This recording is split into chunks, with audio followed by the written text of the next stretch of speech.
ఒకే హత్య, ఒకే పత్రిక, ఒకే యాజమాన్యం, ప్రాంతానికో రకంగా వార్తలు. ఇది జగన్ రోత పత్రిక తీరు. జగన్ మీడియా వైవిధ్యం చూసి ఆశ్చర్యపోవాల్సిందే. తెలంగాణ పత్రికలో పాత కక్షల కారణంగా జరిగిన హత్య అని, ఏపీ పత్రికలో మాత్రం టీడీపీ గూండాలు చేసిన రాజకీయ హత్య అని ప్రచురణ. దీనిపై టీడీపీ కేసు పెట్టడంతో జగన్ మీడియాకు పత్రికా స్వేచ్ఛ గుర్తొచ్చింది. చేసింది తప్పు కాబట్టి లెంపలేసుకోవాలి, లేదా మౌనంగా ఉండాలి. కాకుంటే టీడీపీ పైన, ప్రభుత్వం పైన అక్కసు వెళ్లగక్కాలి. కానీ రోత పత్రిక తనకు గిట్టని పత్రికలపై పచ్చ మీడియా అంటూ పిచ్చి రాతలు రాసింది.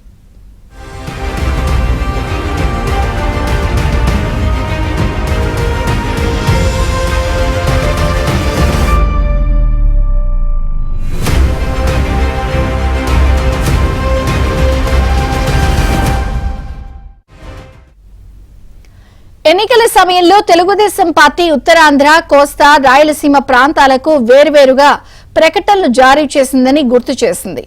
అది టీడీపీ ఇచ్చిన వ్యాపార ప్రకటన, పార్టీ ప్రకటనకు పత్రికలు ప్రచురించే వార్తలకు సంబంధం ఏంటి? ఆ మాత్రం తెలియకుండానే జగన్ పత్రిక నడుపుతున్నారా అనే ప్రశ్నలు తలెత్తుతున్నాయి.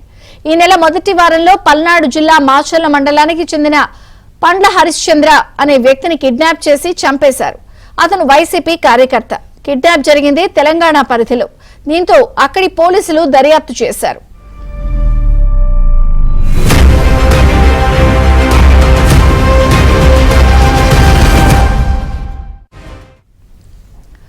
హరిశ్చంద్రను ఆయన పొలంలోనే హత్య చేసినట్లు నేరస్తులు అంగీకరించారని తెలంగాణ సంచికలో జగన్ పత్రిక ప్రచురించింది.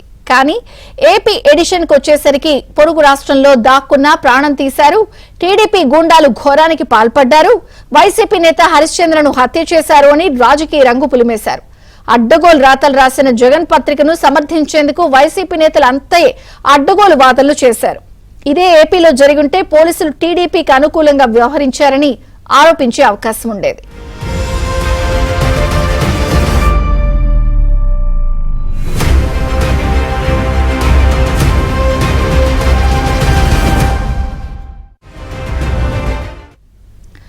వ్యక్తిగత, కుటుంబ కక్షలతో జరిగిన హత్యను తమకు అంటగట్టడంతో టీడీపీ తీవ్రంగా స్పందించింది.